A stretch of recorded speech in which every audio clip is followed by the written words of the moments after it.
I'm Ed. My talk today is on neurohacking, but particularly I'm going to be talking about a way to hack a $50 toy to get pretty much medical grade EEG data. I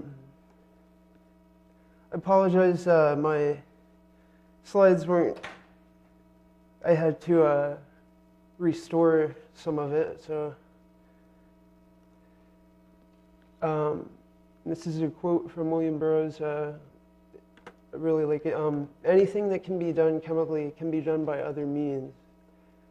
And neurohacking, I would define it as any way of observing or affecting the brain and its processes.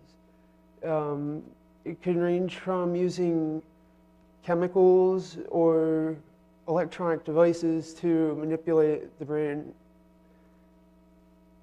So EEGs, this technology lets us see the electrical activity of the brain that's created from the firing of neurons.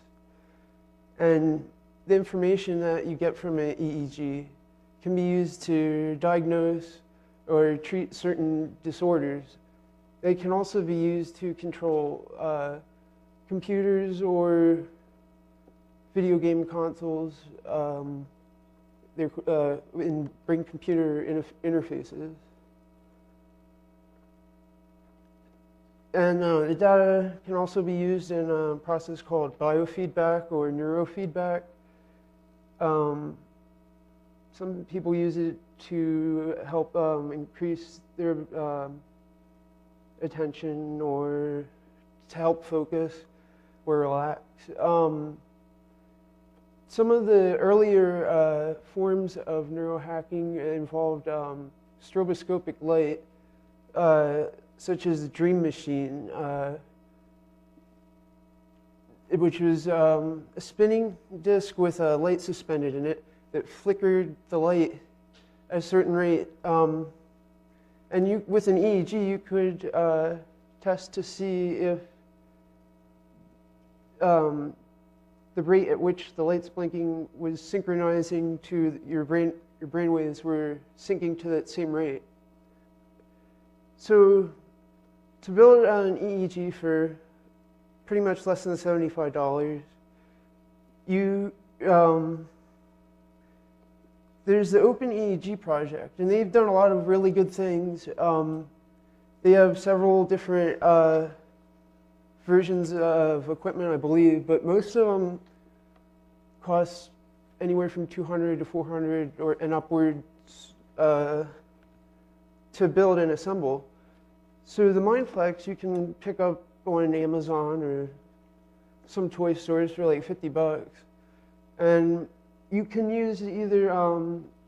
Some people have used an Arduino hack, which is what is used here. There's also a Bluetooth version that doesn't require USB cable or an Arduino. So here's a look at the differences between the OpenEEG project's hardware and the MindFlex hack. And I already went over some of that. So NeuroSky is the company that produces the EEG chip that is in the MindFlex. And it's also in a toy called the Star Wars Force Trainer. And there's also another set called the Mindset. It's a little more expensive, but you don't have to hack it to get the access to the data. But some researchers in Japan have studied it, and they found that it was superior in some ways to a normal lab EEG. They have proved that you can measure cognitive load with the NeuroSky EEG chip, and that can be used to diagnose certain diseases like Alzheimer's There's several projects. Some have hacked the MindFlex to make music. They plug the output of the MindFlex into the input on a synthesizer, like the pitch control, and you can actually make music with your mind. It's pretty interesting. So the Arduino hack that you see here was developed by the Frontier nerds. All you need is one MindFlex toy. You get 3 AA batteries, an Arduino USB cable, wire, and then you need the Arduino brain library and processing. So inside the MindFlex, it's not a very complicated piece of equipment. This is a diagram of how the hack works and how it picks up the signals from the brain. There's a metal electrode in the center here, and then that picks up the electrical activity, goes to a microcontroller, and the output that you get with the MindFlex, you can only get the EEG power band values. You can't get the raw data unless you get the firmware from a mindset and put it on a MindFlex. But you can still do a lot with just the EEG power band data. And so what you do with, one of the things you can do with the data from it is use a program that visualizes it, it graphs it out. I'll show you, here's a picture of it in action. And the program that the brain visualizer was written in processing. It's real easy to hack if you want to change it around for your own purposes or change the graphics.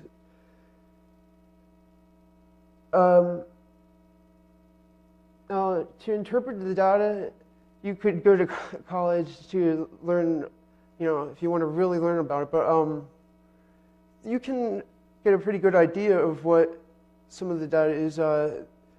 There's delta rhythms, theta rhythms, alpha, beta, gamma.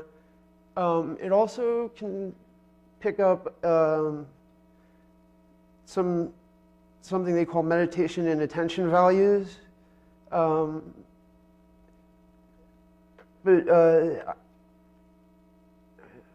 me.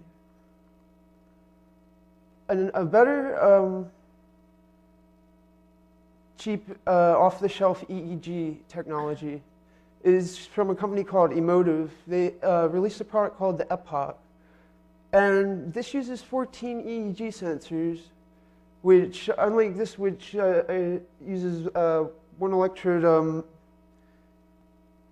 it can probably be used to get 3D maps of the brain. Some people have hacked the wireless encryption, so you could do way more with this than you could with the MindFlex, but the MindFlex is still pretty valuable, the data that you can get from it. So one person I want to talk about that has a lot to do with EEG technology is William Gray Walter. He was a neurophysiologist and a robotician. He created some of the first robots, and he created some of the first EEG machines. He also experimented with the effects of stroboscopic light, which, if you see here, is a modern version of a stroboscopic brain machine. This one was invented by Mitch Altman, It also uses binaural beats, which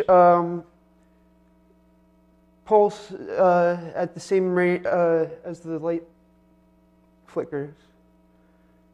So as I said earlier, the Dream Machine, which was a predecessor to modern-day mind machines, was originally invented by Brian Gysin, Ian Somerville, and William S. Burroughs. Brian Gysin was an artist, and William S. Burroughs is a famous writer. And their friend, Ian Somerville, who is an electrical engineer, gave him some input when making it. You can see the Dream Machine there on the left, and on the right is Mitch Altman's modern form of stroboscopic brain machine. There's other types of audio beats besides binaural, which uses stereo left and right audio channels to create brainwaves, to generate the brainwaves that you are trying to generate. Now, some of them, isochronic tones and monaural beats, they don't require stereo, and so you could actually, you wouldn't require headphones, but you can still get EEG data with headphones. It doesn't seem to interfere. So another thing I wanted to talk about today was transcranial devices. Another project that me and my friend have made is cranial electrotherapy stimulator. And what this does is it sends between 100 to 1,000 microamps of electricity through the brain. And how you would work it is you could either plug electrodes onto the end or cotton balls dipped in saline. And what you do is you attach them behind the ears. Originally, back in the 50s and 60s, when this technology was invented, they thought the only way to penetrate the skull was by putting it over the eyes. And you can still do that. It actually creates a stroboscopic effect, but I don't believe they recommend attaching the electrodes over the eyes. Behind the ears is the preferred method. Other technologies would be transcranial direct current stimulation, RTMS, which is repetitive transcranial magnetic stimulation. This has been called the God helmet. It uses electromagnetic pulses to create changes in the brain. There's a really exciting new thing which may replace RTMS. It's called transcranial pulsed ultrasound, or ultrasonic neuromodulation. And what this does is it uses ultrasonic waves to stimulate areas of the brain, and it can stimulate further into the brain and with better resolution than RTMS. The military, DARPA, is developing it, but the technology I don't believe is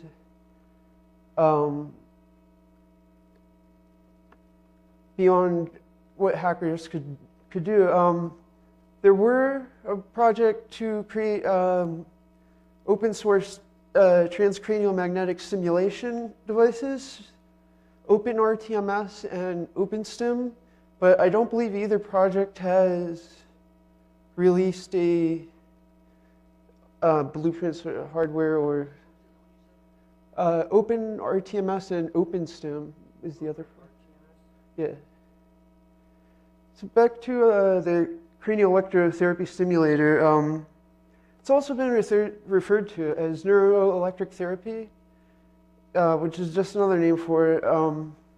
Both of these technologies have been grandfathered in and are approved by the FDA. They have been used to treat depression, anxiety. It's also been used to treat drug addiction. It boosts levels of endorphin, serotonin, norepinephrine, and dopamine. There haven't been any long-term negative effects. The only short-term negative effects that I've read about or that I've experienced are headaches during the use of it. I also wanted to talk about a little bit of the history of that. Giovanni Aldini, who was a nephew of Luigi Galvani, he experimented with galvanic head current all the way back in 1794. And there were two French researchers who studied electrically stimulating the brain back in 1902. But this technology, the CES, this primarily didn't get popularized and studied until like the 50s when the Russians and then eventually the Americans began researching it. It was originally used for to help induce sleep. I thought they were also using it in prisons as well as trying to reform some prisoners. Well, one thing I want to make clear is a lot of people mistake this device for electroshock therapy or ECT, electroconvulsive therapy. That this is way different. This is like using microamps. That's a lot more powerful. Yeah, you won't get seizures while using this. ECT causes seizures. And the schematic is fairly simple. We just use a hex inverter. I got this from a site called Hack Canada. You can buy the parts for about $10 at electronics shop. All right, back to the transcranial magnetic stimulation. Now, as I said, the two open source projects didn't seem to really produce anything useful. But there is a guy who is selling on the internet a version that there's one that uses four electromagnets, and then I believe there's an 8 and 16 model. But there's also software for it. They're pretty much the same thing if there's a 8 and 16 magnet version, I believe. And here you can see some of the prototypes for the ultrasonic neuromodulation, neurostimulation. They believe it could be useful for controlling, say, in combat. If a soldier, is getting anxiety or he can't concentrate, if they had a small, ultrasonic stimulator on their head, people back at a base could monitor the soldiers while they're in the field and try and reduce their anxiety and increase their concentration and attention in the battlefield. But this is what it's being researched for now at Arizona State University and DARPA. But it has a lot of potential in consumer uses.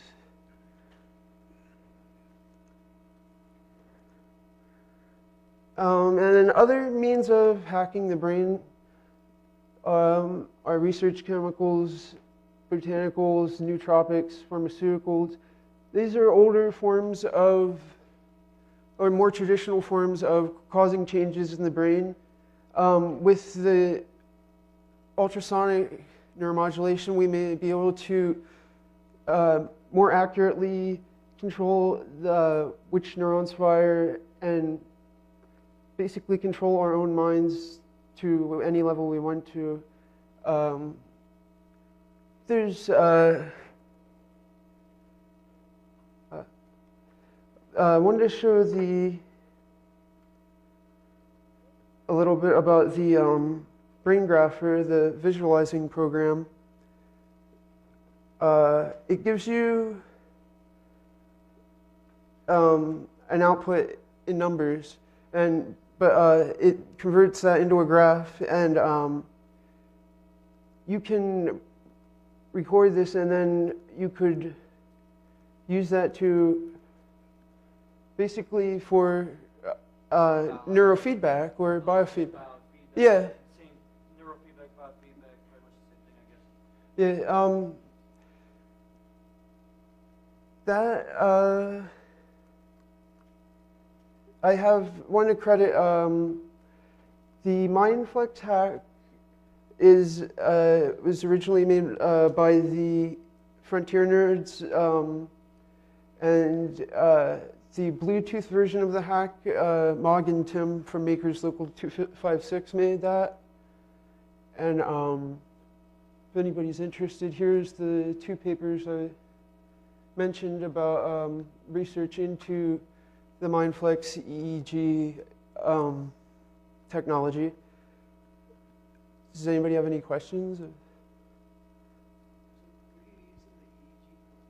Right now, I had mentioned earlier about how you could use, with Mitch Altman's Mind Machine here, and it's putting out flickers of light and binaural beats at a rate that is supposed to cause your brain to sync to the same brainwave frequency. And with this, you can see patterns. It's a very psychedelic type of device. But the interesting thing is you can verify that the device is syncing the brainwaves with the actual rate of light and audio.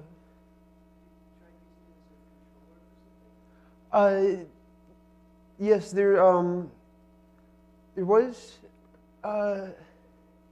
more people have used, I think, the emotive Epoch device for that, but the original game that comes with this controls a fan, which levitates a ball. I've actually seen that, and I've actually seen it where they actually have almost like racing gauges, like with needles, and you actually had to try to get the needles with like the more you concentrate, depending on the certain brave weight wavelength pattern, depending on what you get, it depends on which needle will rise. And I guess the trick of the game was to try to get all 3 of them within a green zone they had. The Mindset, which is the I believe $200 version of the same chip, it's a wireless headset which you can get apps for, and you can also make apps. This developer kit's available free of charge by NeuroSky. You can. There's a lot of games for it. Also, computer games that you can play and use the thing to control. Yes.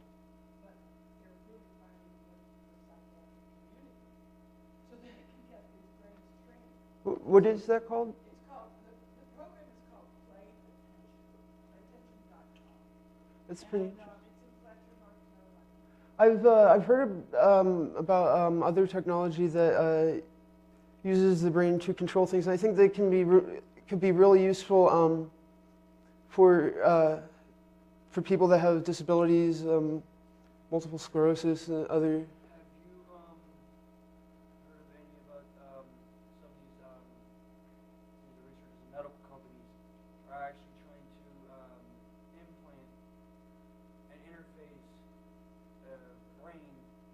actual computer technology trying to interface in the human brain with, say, like a computer chip, to where all you do is just plug a cable into your brain and actually have, using just by thought, okay, There is I research. want it to move, and they've had it with, I know they've had success with some chimpanzees. Yeah, and UC some Berkeley. And some human work.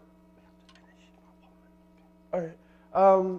Yeah, there's some research being done on that. That's a little more invasive because it requires Actual opening the surgery. skull, yeah, and putting EEG electrodes over the actual brain. There is research being done at UC Berkeley, but you can kind of do some of the same things with less invasive things. And I think with the MindFlex, it opens a lot of possibilities. It's very easy to hack, and I encourage a lot more people to try and hack their heads. Thank you.